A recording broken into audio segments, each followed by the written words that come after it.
Bueno, pues empezamos con los orígenes de la desigualdad de género y se remonta hasta a principios de en las sociedades primitivas que las actividades entre hombres y mujeres no estaban tan discriminadas como ahorita, que se basaban básicamente en complementarse uno al otro, un género entre otro género. Sin embargo, poco después se fueron haciendo más marcadas las distinciones entre géneros. Vaya. Sin embargo, con el nacimiento del patriarcado, el hombre asumió el papel de defensor de la comunidad y la mujer quedó relegada a un papel secundario. Como ya les comentaba, la mujer se quedó relegada a un papel más de cuidado del hogar, de niños, etcétera, etcétera, mientras que el hombre era el encargado de proveer, ¿no? Proveer comida, proveer alimento, materiales para la construcción, etcétera, etcétera. Después, algunos pensadores como Aristóteles consideraban a la mujer como un hombre defectuoso, y en la cultura hebrea se veía como la causa del pecado. Aunque el cristianismo proclamó la igualdad ante Dios, en la práctica las mujeres siguieron siendo marginadas. Pasamos con la mujer en la Edad Media y ya en la modernidad como tal. Durante la Edad Media, las mujeres trabajaban junto a sus familias, sin diferencias marcadas entre labores masculinas y femeninas. Sin embargo, en el Renacimiento, la mujer fue privada de derechos básicos como el derecho al voto, aunque sí nunca ha tenido, y a su vez se le negó el derecho a la educación. También se les discriminaba mucho en estas épocas. En la Revolución Francesa surgió una activista llamada Olympe de Gouges, quien escribió la Declaración de los Derechos de la Mujer y la Ciudadana, pero por ser muy revolucionaria a su época, le aplicaron un castigo que fue la guillotina. También destacó Mary Wollstonecraft con su obra llamada Vindicación de los Derechos de la Mujer, obra que fue fundamental para centrar las bases que es de lo que hoy conocemos como el feminismo. Empezaremos con las olas del feminismo, si se le puede llamar de cierta forma a estos movimientos, que fue cuando empezó más el auge de cuando empezaron a ser más fuertes.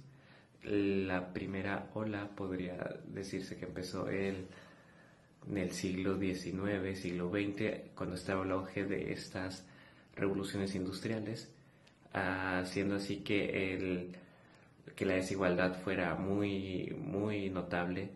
Este, las mujeres hicieron movimientos donde buscaban una mayor igualdad ante los hombres, intentando que los salarios se compararan o intentando una mayor participación en la política. Esto se llamó sufragismo y cabe decir que esto solo se buscaba en las mujeres de clase social alta y no toman en cuenta a las de las demás clases sociales o una clase social más baja.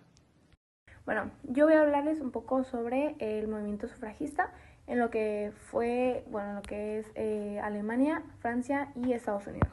Hubo y hay una lucha actualmente muy larga de muchos años para que a la mujer se le reconozcan sus derechos, pero principalmente voy a hablar un poco sobre el que se le reconozca el derecho al voto. En Alemania, en el siglo XVIII, fue que se presentó el primer manifiesto femenino. Luego fue Francia en 1851, fue que se hizo el primer proyecto de ley para poder reconocerle el derecho al voto a la mujer en elecciones municipales. Sin embargo, fracasó. Luego, en Estados Unidos, en 1830, se comenzó a reclamar derechos tanto políticos como sociales, sociales en el tema de tratar de combatir la esclavitud y en políticos en el tema de que pues el voto, ¿no? Evidentemente. Pues las mujeres tenían muchas restricciones políticas, sobre todo, que es de lo que estamos hablando, y por eso se les prohibían muchas cosas como postularse a cargos políticos, ocupar puestos públicos, ir a reuniones políticas, tener alguna relación con cualquier partido u organización política. O sea, no les gustaba que las mujeres estuvieran metidas en la política, porque si no mal recuerdo que leí, decía que porque no querían que se volvieran movimientos de derecha. Si mal, no recuerdo, si estoy mal, perdón, pero algo así leí, ¿no? Bueno, después se redactó lo que fue la Declaración de Séneca, que pues quizá fue la máxima expresión de las mujeres estadounidenses conforme a todas sus quejas, sus inconformidades respecto al mundo y en cómo las trataban en su día a día. Luego, terminada la guerra civil, en lo que fue 1870, se logró la emancipación o libertades negras. Pero fue algo que les causó mucha frustración a las mujeres porque sí se les dio a las personas negras, que no tienen nada de malo, más no se les dio a ellas. Okay. Algo que hay que resaltar sería el caso de un estado que está al oeste de Estados Unidos, que no sé cómo se pronuncia, que fue el que reconoció el voto a la mujer, que fuera igual al del hombre, pero pues aunque no fue en todo el territorio lo que se buscaba, pues a partir de eso hubo muchas mejorías, muchas cosas buenas y fue hasta 1920 se obtuvo el. Durante los primeros años del siglo XX, fueron testigos de avances femeninos sin ningún conflicto progresivo con el tema de que las mujeres en el mercado laboral no eran bien tratadas, se podría decir. En 1920 se manejó los conceptos como la feminidad emancipada, que se asoció a la modernización y a la prosperidad material estadounidense. Esto mismo se transmitió al exterior por una imagen heterogeneidad cultural, causada como consecuencia de las oleadas inmigrantes, haciendo que este mismo modelo fuera creciente en la publicidad y propaganda de los patrones del consumo. Para después, en la, en la Primera Guerra Mundial, la joven liberada de Inglaterra, asidua de los dancings y entusiastas de las faldas cortas. Y en Francia, por Victor Maguerty o como sea que se llame, daba por mal que se cristalice la liberación a la mujer, que debería ser un arquetipo novelesco pero en vida, como la imagen de Garcone que buscaba la independencia económica y la libertad sexual, al igual que la moral. A partir de la Segunda Guerra Mundial, una coyuntura en que la mujer se volvió a encontrar en un entorno en que su participación en los mercados laborales se terminó ampliando para ellas. Y para la publicación de Simone de Beauvoir, un apellido obviamente francés, impulsó el surgimiento de una nueva ola de movimientos feministas en el mundo, dando los temas como el significado y las condiciones femeninas.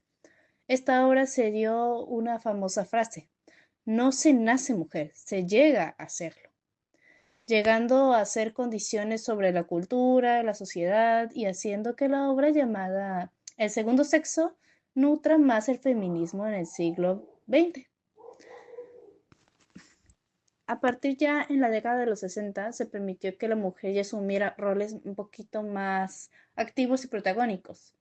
En Estados Unidos se formó una obra llamada Woman's League, que si no fuera por el presidente John F. Kennedy, no se podía haber establecido ciertas propuestas como propuestas de empleo, de seguridad social, educación y leyes fiscales.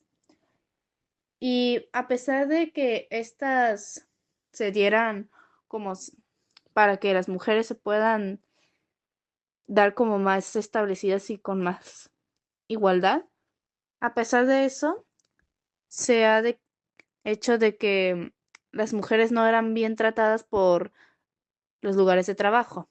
Hasta en 1966 se dio una tercera conferencia nacional sobre la Organización Nacional de la Mujer, dando propósito a tomar medidas para la participación y plena de la sociedad estadounidense, haciendo que ambos géneros sean igualitarios en ello.